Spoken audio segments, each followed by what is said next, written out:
గత వైభవం కొత్త Kannada dubbing cinema Amazon ప్రైమ్లో స్ట్రీమ్ అవుతుంది. కన్నడలో టైటిల్ వచ్చి గత వైభవ, తెలుగులో వైభవం గత వైభవం. ఇది కర్ణాటకలో నవంబర్ 14న థియేటర్స్ రిలీజ్ అయింది. ఇప్పుడు జనవరి 30న అమెజాన్ ప్రైమ్లో స్ట్రీమ్ అవుతుంది కన్నడలో, ప్లస్ తెలుగు డబ్బింగ్ కూడా ఉంది.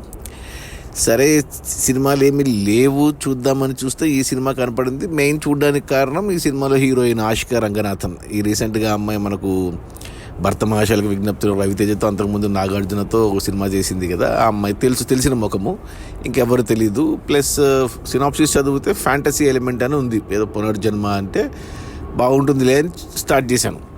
అది పొరపాటు అయింది. నేను చేసిన పెద్ద మిస్టేకు. ఎందుకన్నా స్టార్ట్ చేశానా, ఎందుకన్నా ఫ్యాంటసీ ఉందనా, ఎందుకన్నా ఆషికా రంగనాథన్ ఉందని స్టార్ట్ చేశానో నాకు అర్థం కాలేదు. అంటే ఇంతకుముందు ఒక పాట చూసినట్టు గుర్తు, యూట్యూబ్లో ఒక బోట్లో సాంగ్, అదొక్కటి గుర్తుంది. సరే, స్టార్ట్ చేస్తే అసలు టార్చర్కి చిరునామా ఈ సినిమా. అసలు ఎంత దారుణంగా ఉందంటే అసలు అంత దారుణంగా ఉంది.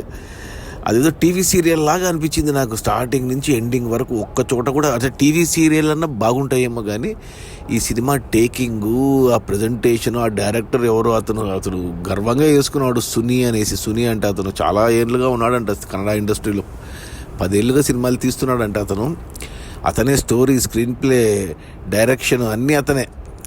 అసలు ఎంత చండాలంగా తీయాలో అంత చండాలంగా తీసాడనమాట. అసలు ఎక్కడ ఇంట్రెస్ట్గా, ఎక్కడ ఎంగేజింగ్గా, ఎక్కడ గ్రిప్పింగ్, అసలు మరి దారుణంగా ఇంత పేలవంగా ఎలా తీస్తారో నాకు అర్థం కాలేదు. ఇంకా మ్యూజిక్ ఏంటో, యాక్టింగ్ ఏంటో.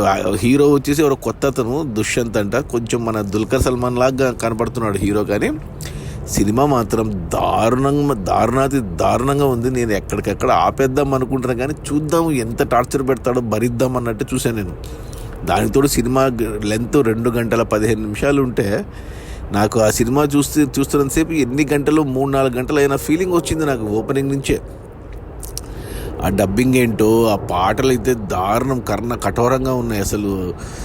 అబ్బా, ఎందుకులే, మీకు ఎవరి మీదన్నా మీకు కోపం ఉంటే వాళ్ళని కట్టేసి ఈ సినిమా చూపేయండి, సచ్చినట్టు మీ పగ చల్లారుతుంది. అంత దారుణంగా ఉంది ఈ సినిమా నిజంగా. అసలు కథ అంటే అసలు ఎలా చూపించారంటే, అంటే పునర్జన్మలు అని చెప్పేసి ఎక్కడ సత్యయుగంకి తీసుకెళ్ళి మన ఏమంటారు వాసుకి సర్పంతో పర్వతాన్ని చిలికించి అమృతము అని దేవతలు, రాక్షసులని అక్కడ స్టార్ట్ చేసి మళ్ళీ మధ్యన ఒక హీరో తన ఇమాజినేషన్తో కొలంబస్ స్టోరీలు, పోర్చుగీస్ స్టోరీలు కలిపి ఫస్ట్ హాఫ్ అంతా అలా లాగిచ్చేశారు. ఇక సెకండ్ హాఫ్లో గత వైభవం టైటిల్ జస్టిఫికేషన్కి యాక్చువల్గా అంటే రియల్గా జరిగినట్టు అనమాట వాళ్ళ దృష్టిలో. అది చూపించారు. కర్ణాటక అంటే ఎంత మ్యాంగ్లూరు లేదా ఈ కూర్గు సైడు మనం చూసాం కదా కాంతారలో, దున్నపోతులతో అది ఏదో అంటారు, అది మంచి క్రీడ. అది మన కాంతారలో రిషబ్ శెట్టి చేస్తాడు, ఎక్సలెంట్గా ఉంటుంది అసలు. అది ఆ ఎద్దులు, ఆంబోతులతో బయటికి రావడం, అది ఎంత బాగా ప్రజెంట్ చేశారు. ఈ సినిమాలో చూస్తే తంబల్లో ఏదో అంటారు దాన్ని, ఆ గేమ్ని, ఎంత నీరసంగా అసలు. ఎందుకులే, ఇక సెకండ్ హాఫ్ అంతా ఏమంటారు ఆ పునర్జన్మ స్టోరీ మీదనే తీసుకెళ్ళి లాస్ట్లో మళ్ళీ లాస్ట్ 15 నిమిషాలు ప్రజెంట్ టైంలో మళ్ళీ అసలు ఏమన్నా అర్థం లాజిక్ ఏమీ లేదు అసలు. ఎట్ట తీశారు, వాళ్ళు ఎలా రిలీజ్ చేశారు, మరి థియేటర్లో మరి కన్నడ వాళ్ళు చూసి ఎలా భరించారో తెలియదు. కానీ ఓటీటీలో వచ్చింది పారిపోండ్రో అన్నట్టే ఉంది. అమెజాన్ ప్రైమ్లో ఈ వరుసగా 2 దెబ్బలు తగిలాయి నాకు. ఒకటి తమిళ నుంచి వాతియారు కార్తీక్ సినిమా, అది పెద్ద దెబ్బ తగిలింది. వెంటనే మళ్ళీ ఈ సినిమా, ఈ గత వైభవ, తమిళ్ కన్నడ కలిసి వాంచి పడేసానని ఆ పక్క ఈ పక్క. కేవలం ఆషికా రంగనాథన్ కోసం స్టార్ట్ చేస్తే వద్దు బాబోయ్, అసలు సినిమాలే వద్దనిపిస్తుంది. ఈ సినిమా చూస్తే నా రేటింగ్ వచ్చి 1 out of 5 బ్యాడ్. అస్సలు చూడలేము.